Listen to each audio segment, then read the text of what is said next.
और आइए सुनते हैं प्रधानमंत्री नरेंद्र मोदी को। या भारतीय जनता पार्टी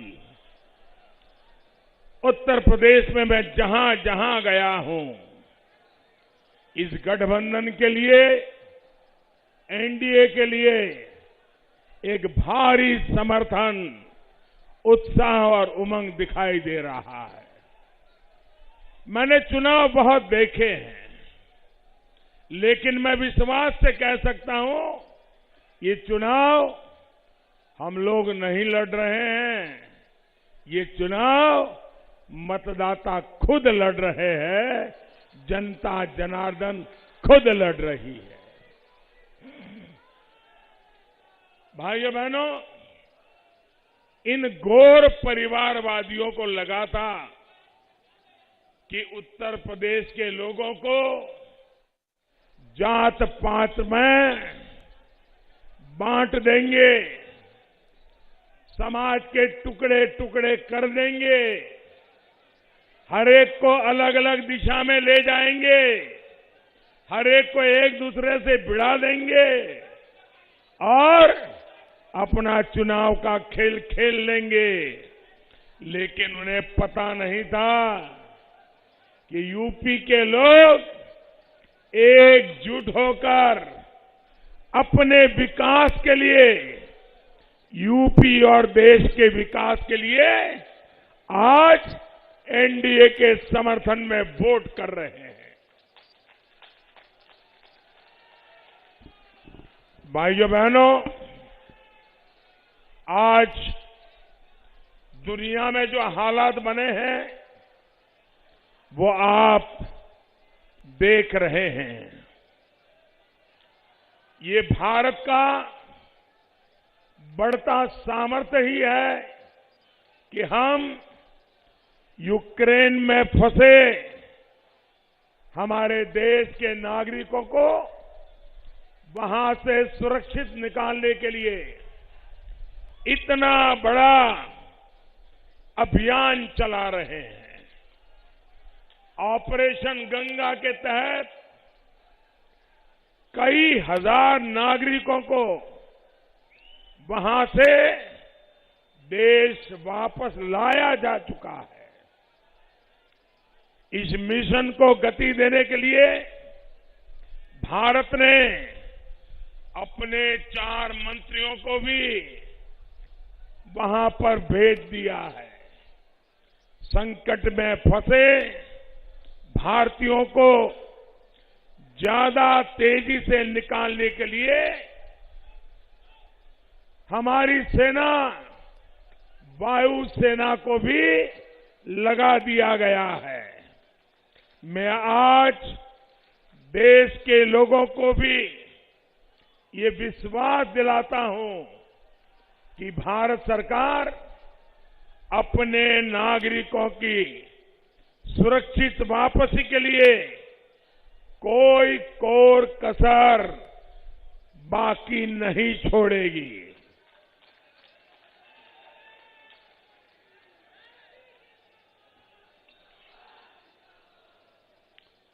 बदलते हुए समय में भारत को और ज्यादा ताकतवर बनना ही होगा। भारत तभी ताकतवर बनेगा जब दूसरे देशों पर भारत की निर्भरता कम से कम होगी। जो लोग आत्मनिर्भर भारत अभियान का मजाक उड़ाते हो, जो भारत की सेनाओं का अपमान करते हो, जो भारत के उद्यमियों की मेहनत से चल रहे मेक इन इंडिया अभियान का मखौल उड़ाते हो, वो घोर परिवारवादी लोग भारत को कभी ताकतवर नहीं बना सकते। ये वो लोग हैं जो भारत के अपने टीके के विरुद्ध अफवाह फैलाते हैं। भाइयों बहनों, आपको टीका लगा कि नहीं लगा? सबके सब लोग जिनका टीका लगा हो जरा हाथ ऊपर करके बताइए, आपको टीका लगा कि नहीं लगा? हर एक को लगा कि नहीं लगा? आपको कोई खर्चा करना पड़ा क्या? आपको जेब में से 1 रुपया निकालना पड़ा क्या? भाइयों बहनों, ये लोग ऐसे हैं जिनको टीका हम लगवाने के लिए लोगों के साथ जुड़ते थे, उसमें भी मुसीबत होती थी। ये वो लोग हैं जो हमारी सेनाओं के पराक्रम पर सवाल उठाते हैं। इन लोगों को क्या उत्तर प्रदेश के लोग वोट दे सकते हैं क्या? ऐसे लोगों को, ऐसे लोगों को वोट दे सकते हैं? साथियों, भारत का सबसे तेज टीकाकरण अभियान या 80 करोड़ से अधिक देशवासियों को मुफ्त राशन की व्यवस्था, दुनिया ये जब सुनती है ना कि 80 करोड़ लोगों को करीब करीब 2 साल से मुफ्त राशन पहुंचाया जा रहा है, ये आंकड़ा सुनकर के ही दुनिया के लोग चौंक जाते हैं। उनके देशों की संख्या से भी अनेक गुना ये लोग हैं जिनको आज भारत उनका घर का चूल्हा जलता रहे, मेरी गरीब मां के बच्चे भूखे न रहे, इसके लिए दिन रात काम कर रहा है भाई। लेकिन इन गौर परिवारवादियों ने कदम कदम पर भारत का अपमान करने में कोई कसर नहीं छोड़ी है। ये अपमान यूपी के लोगों का अपमान है। भाइयों बहनों, मैं आज सोनभद्र आकर के, आपके इस जिले में आकर के मैं आपसे आग्रह कर रहा हूं, आपको इस परिस्थिति में जीने के लिए जिन्होंने मजबूर किया है, आजादी के बाद इन लोगों को जब जब सरकार बनाने का मौका मिला, आपको पीछे रखने का काम किया। ऐसे लोगों को कभी माफ मत करना भाइयों, कभी माफ मत करना।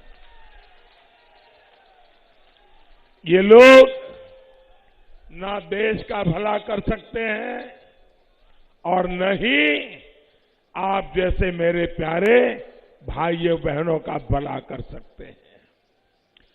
सोनभद्र जैसे देश के अनेक जिले हैं जिनको प्रकृति ने अपने खजाने से समृद्ध किया है, लेकिन अनेक वर्षों तक जो सरकार में रहे उन्होंने यहां की खनिज संपदा को मर्जी पड़े उतना लूटा और इन क्षेत्रों के लोगों को अपने हाल पर छोड़ दिया। लेकिन भाजपा की एनडीए की सरकार सोनभद्र जिले, ऐसे जिलों को, जनजातीय समाज को किसी से पीछे नहीं रहने देगी। हमारी सरकार ने सोनभद्र को आकांक्षी जिला अभियान में शामिल किया है। बिजली कनेक्शन हो, शौचालय हो, गैस कनेक्शन हो, शिक्षा हो, स्वास्थ्य हो, ऐसी हर सुविधा के लिए सोनभद्र और आसपास के क्षेत्र को प्राथमिकता दी जा रही है। 5 लाख रुपए तक मुफ्त इलाज देने वाला आयुष्मान कार्ड भी हमारी सरकार तेजी से बनवा रही है। मैं सोनभद्र की गरीब जनजातीय समाज की बहनों से एक और बात कहूंगा। आपको पक्का घर देने का मोदी का इरादा भी पक्का है।